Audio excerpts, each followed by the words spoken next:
नमस्कार, आप देख रहे हैं सत्य हिंदी। मैं निकिता आपके साथ। एक नजर डालते हैं अब तक की सुर्खियों पर। कांग्रेस अध्यक्ष मल्लिकार्जुन खड़गे ने जीएसटी में हुए हालिया बदलावों पर मोदी सरकार को घेरते हुए कहा कि कांग्रेस ने 8 साल पहले ही सिर्फ 2 स्लैब रखने की सलाह दी थी।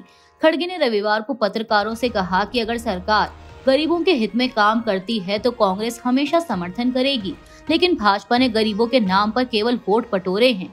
उन्होंने आरोप लगाया कि 4 से 5 स्लैब रखकर जनता को लूटा गया। खड़गे ने प्रधानमंत्री मोदी पर भी निशाना साधते हुए कहा कि नेहरू के समय से भारत ने गुटनिरपेक्ष नीति अपनाई थी, लेकिन मोदी ने अमेरिका के ट्रम्प के साथ नजदीकी दिखाकर देश की छवि खराब की। बता दें कि जीएसटी काउंसिल की 56वीं बैठक में 12% और 28% स्लैब हटाकर अब 5% और 18% किए गए हैं, जबकि लग्जरी और सिन गुड्स पर 40% का नया स्लैब जोड़ा गया है। ये बदलाव 22 सितंबर 2025 से लागू होंगे। कर्नाटक की अलंद विधानसभा में 2023 चुनाव से पहले बड़ी वोटर लिस्ट हेराफेरी का मामला सामने आया था। यहाँ 5,994 मतदाताओं के नाम फर्जी तरीके से हटाने की कोशिश की गई। जांच में पता चला कि 6,018 फॉर्म 7 जमा हुए थे, जिनमें से सिर्फ 24 ही सही थे और बाकी नकली। आरोप है कि कांग्रेस समर्थक वोटरों को निशाना बनाया गया। इस साजिश का पता तब चला जब एक बूथ लेवल अधिकारी को अपने ही भाई का नाम हटाने का फर्जी फॉर्म मिला। मामला सीआईडी को सौंपा गया, लेकिन चुनाव आयोग ने जरूरी तकनीकी डेटा जैसे आईपी लॉग्स और ऐप डिटेल साझा नहीं किए, जिससे जांच अटक गई। कांग्रेस ने इसे वोट चोरी करार देकर बीजेपी और इलेक्शन कमीशन ऑफ इंडिया पर मिली भगत का आरोप लगाया, जबकि इलेक्शन कमीशन ऑफ इंडिया ने आरोपों को झूठा बताया। अब उम्मीद है कि सुप्रीम कोर्ट के हस्तक्षेप और 10 सितंबर को होने वाली सीईओ की बैठक से जांच में नई दिशा मिलेगी।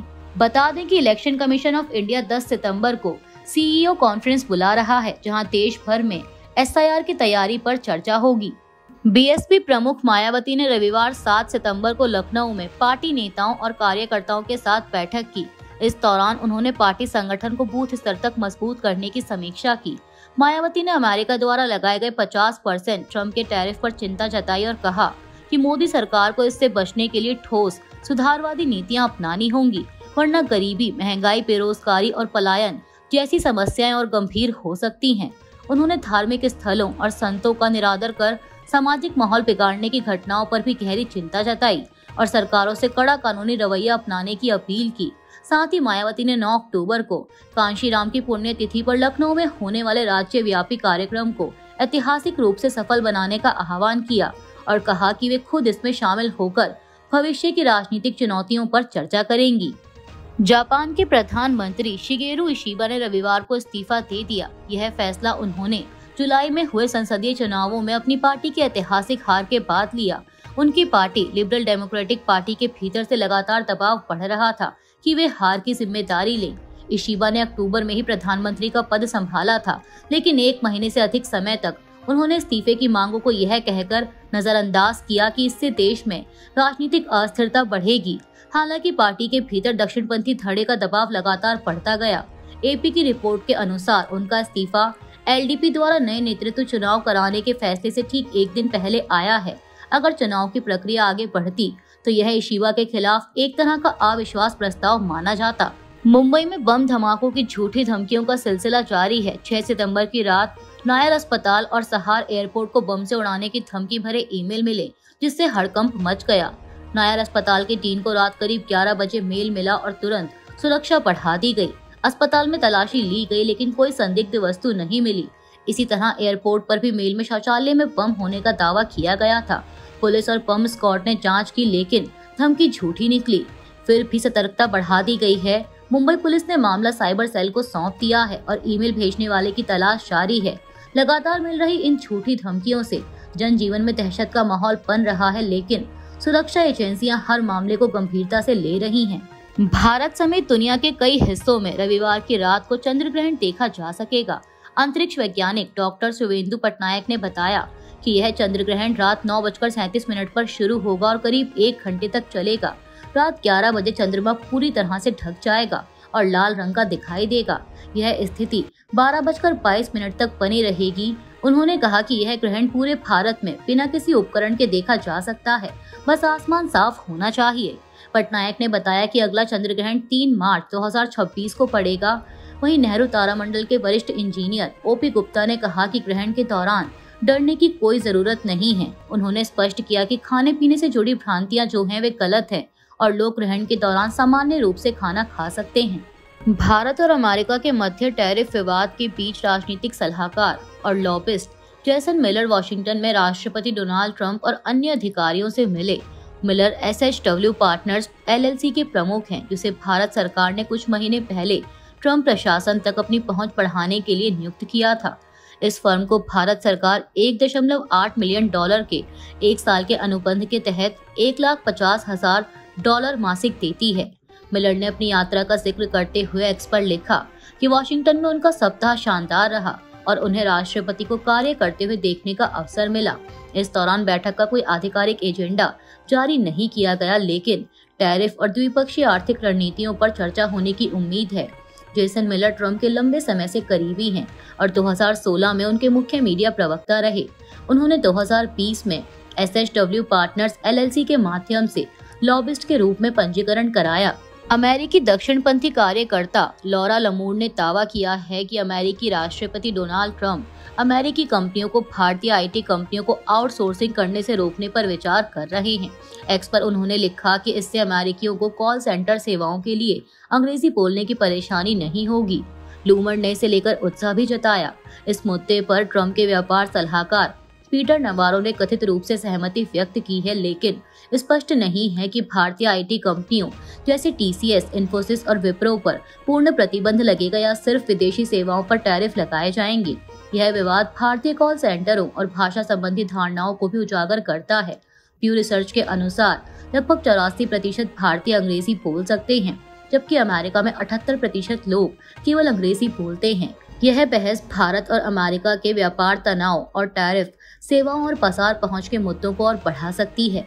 पंजाब में भारी बाढ़ से 46 लोगों की मौत हो गई है और 1.75 लाख हेक्टेयर फसलें बर्बाद हो गई हैं। राज्य के लगभग 2000 गांव प्रभावित हैं और 3.87 लाख से अधिक लोग परेशान हैं। राष्ट्रीय आपदा मोचन बल यानी NDRF, सेना, सीमा सुरक्षा बल और स्थानीय प्रशासन राहत और बचाव अभियान चला रहे हैं। इस बीच खबर है कि प्रधानमंत्री नरेंद्र मोदी 9 सितंबर को गुरदासपुर सहित बाढ़ प्रभावित इलाकों का दौरा करेंगे और बड़े राहत पैकेज का ऐलान कर सकते हैं। पंजाब सरकार ने 200 से अधिक राहत शिविर खोले हैं, जिनमें 7000 से अधिक लोग शरण ले चुके हैं।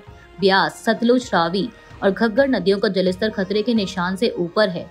राज्य के वित्त मंत्री हरपाल सिंह चीमा ने कहा कि बाढ़ ने कृषि बुनियादी ढांचे और मकानों को भारी नुकसान पहुंचाया है। प्रभावित परिवारों को मुआवजा दिया जाएगा और राहत कार्य तेजी से चल रहा है। पंजाब के वित्त मंत्री हरपाल सिंह चीमा ने प्रधानमंत्री मोदी के पंजाब दौरे से पहले उन पर और केंद्र पर गंभीर आरोप लगाए हैं। उन्होंने कहा कि केंद्र ने राज्य की लंबित 60,000 करोड़ रुपए की मांग पर अब तक कोई जवाब नहीं दिया। चीमा ने बताया कि मुख्यमंत्री भगवंत मान ने केंद्र को पत्र लिखकर ये अमाउंट जारी करने का अनुरोध किया था। उन्होंने यह भी दावा किया कि GST के कारण राज्य को 50,000 करोड़ रुपए का नुकसान हुआ है और केंद्र के ग्रामीण विकास कोष से 8,000 करोड़ रुपए का भुगतान बकाया है। चीमा ने केंद्रीय कृषि मंत्री शिवराज सिंह चौहान के दौरे पर भी निशाना साधते हुए कहा कि केंद्रीय मंत्री बाढ़ प्रभावित इलाकों का दौरा सिर्फ फोटो खिंचवाने के लिए कर रहे हैं और इसमें राजनीति की जा रही है। उन्होंने आरोप लगाया कि केंद्र सरकार संकट के समय पंजाब को पूरी तरह से छोड़ चुकी है और बाढ़ में मरने वालों की स्थिति पर भी राजनीति की जा रही है। ब्रिटेन की राजधानी लंदन में फिलिस्तीन एक्शन समूह पर प्रतिबंध लगाने के खिलाफ प्रदर्शन हुआ, जिसमें 425 से अधिक लोग गिरफ्तार किए गए। सेंट्रल लंदन के पार्लियामेंट स्क्वायर में सैकड़ों लोग जुटे और हाथों में तख्तियां लेकर विरोध जताया, जिन पर लिखा था कि मैं जनसंहार का विरोध करता हूं, मैं फिलिस्तीन एक्शन का समर्थन करता हूं। मेट्रोपॉलिटन पुलिस ने बताया कि गिरफ्तार अधिकांश लोग संगठन के समर्थक थे, जबकि 25 से अधिक लोगों को पुलिस पर हमला और सार्वजनिक व्यवस्था बिगाड़ने के आरोप में हिरासत में लिया गया। जुलाई में ब्रिटिश सरकार ने टेररिज्म एक्ट के तहत फिलिस्तीन एक्शन पर प्रतिबंध लगाया था। इस कानून के तहत संगठन की सदस्यता लेना या उसका समर्थन करना अपराध माना जाता है, जिसकी सजा 14 साल तक की जेल हो सकती है। संगठन के प्रवक्ता ने कहा कि विरोध तेजी से बढ़ रहा है और प्रतिबंध लागू करना मुश्किल है। रूस के रात भर हुए ड्रोन और मिसाइल हमलों के बाद यूक्रेन के राष्ट्रपति व्लादिमीर जेलेंस्की ने सहयोगी देशों से अपील की है कि वे पेरिस बैठक में बनी सहमति को तुरंत लागू करें। जेलेंस्की ने बताया कि रूस ने यूक्रेन पर 800 से अधिक ड्रोन और 13 मिसाइलें दागी, जिनमें 4 बैलिस्टिक मिसाइलें थीं। दरअसल हाल ही में पेरिस में हुई बैठक में यूक्रेन की सुरक्षा गारंटियों को लेकर समझौता हुआ था। जेलेंस्की ने कहा कि अब सहयोगियों को उस पर कार्रवाई करनी चाहिए। वहीं रूसी राष्ट्रपति व्लादिमीर पुतिन ने सहयोगियों द्वारा युद्ध विराम के बाद रीअश्योरेंस फोर्स भेजने के सुझाव को खारिज करते हुए चेतावनी दी कि यूक्रेन में तैनात ऐसी कोई भी सेना रूस के लिए वैध निशाना होगी। इस बीच यूक्रेन ने भी रूस पर ड्रोन हमले किए हैं। यूक्रेन की राजधानी कीव में रूस के बड़े ड्रोन हमले में कम से कम 2 लोग मारे गए हैं। यूक्रेन की वायुसेना के अनुसार रूस ने 800 से अधिक ड्रोन दागे, जिनमें से 13 सीधे कीव के कैबिनेट भवन पर गिराए गए। यह इमारत यूक्रेन के मंत्रियों का कार्यालय है। हमले के बाद इमारत की छत से धुएं का गुबार उठता देखा गया। दमकल और एम्बुलेंस मौके पर पहुंची, लेकिन पुलिस ने इमारत में प्रवेश रोक दिया। यह पहली बार है जब रूस ने शहर के केंद्र में सरकारी इमारत को सीधे निशाना बनाया। प्रधानमंत्री यूलिया स्वीरिडेंको ने कहा कि इमारत की ऊपरी मंजिल और छत को नुकसान पहुंचा है और मरम्मत की जाएगी, लेकिन मारे गए लोगों को वापस नहीं लाया जा सकता। यूक्रेन की वायुसेना ने बताया कि यह हमला अब तक का सबसे बड़ा रूसी ड्रोन हमला था। इसमें 13 मिसाइलें भी शामिल थीं। अभी के लिए इतना ही। बाकी की देश दुनिया की बड़ी खबरों के लिए जुड़े रहिए सत्य हिंदी के साथ। Copyright disclaimer under Section 107 of the Copyright Act 1976. Allowance is made for fair use for purposes such as criticism, comment, news reporting, scholarship, and research. Fair use is a use permitted by copyright statute that might otherwise be infringing.